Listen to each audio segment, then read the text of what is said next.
Oui, Axel, on va rejoindre Jérusalem où nous attend notre correspondant Lucas de Villepin. Bonjour Lucas, on va parler avec vous mode. On le sait, c'est une des industries les plus polluantes dans le monde.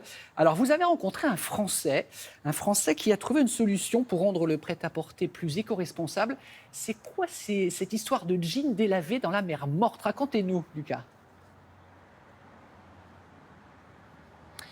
Eh bien, la mer Morte, vous savez que c'est à moins d'une heure de voiture de Jérusalem. C'est l'endroit le plus bas sur Terre et c'est aussi la mer la plus salée du monde. Et ce Français qui travaille depuis plus de 20 ans dans la mode, eh bien, il s'est dit qu'il y avait là un filon à exploiter. C'est très original, c'est créatif.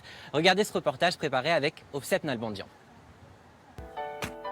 C'est un lieu unique au monde. Le point le plus bas sur Terre, la mer Morte, et son eau 4 fois plus salée que la normale. Un miracle de la nature qui a inspiré Laurent Vanucci. Ce Français installé en Israël donne ici une seconde vie à des jeans. C'est une technique qui est 100% naturelle. C'est la technique du ponçage. Moi, j'ai décidé de le faire avec le sel de la mer Morte. Une méthode artisanale et respectueuse de l'environnement. Dans l'industrie textile, la fabrication du jean pollue énormément. Et on peut dépenser peut-être 3500 litres d'eau pour la fabrication d'un jean certaines fois. Donc moi j'ai décidé de réutiliser des jeans anciens, de les ressusciter, entre guillemets, dans la mer Morte. Donc là, sur ce modèle, on va bien voir la différence entre une jambe qui a été traitée et l'autre non. Pour Laurent, chaque pièce est unique. Ces jeans, il les déniche dans les souks ou chez les particuliers. Salut. Salut. Comme cette collectionneuse qui lui propose des modèles vintage. C'est tous des pièces des années 80. Et Laurent sait très bien ce qu'il cherche. Ça, c'est vraiment quelque chose que je vais te prendre.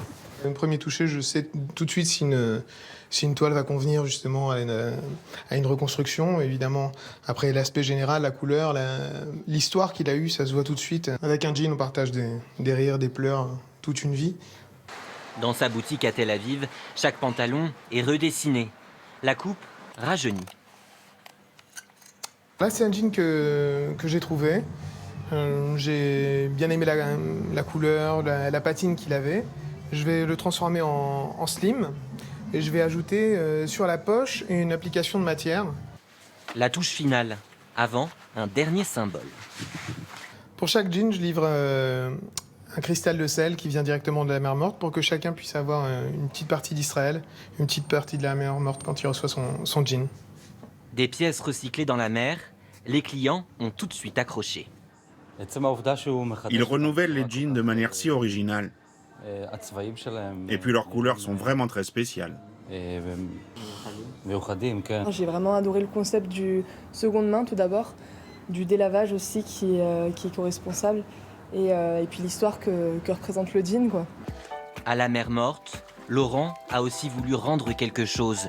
Une partie de ses bénéfices sont ainsi versés à des associations de sauvegarde de ce trésor menacées par le changement climatique. Lucas, vous nous le confirmez, la mode écolo, c'est un secteur en plein boom. Oui, toutes les grandes marques s'y mettent. C'est même devenu un argument marketing avec parfois des enseignes qui abusent un petit peu, qui ne sont pas vraiment vertueuses. La seule chose qu'il faut savoir, c'est que pour être éco-responsable, il faut privilégier le seconde main et la mode durable, ça coûte aussi un peu plus cher.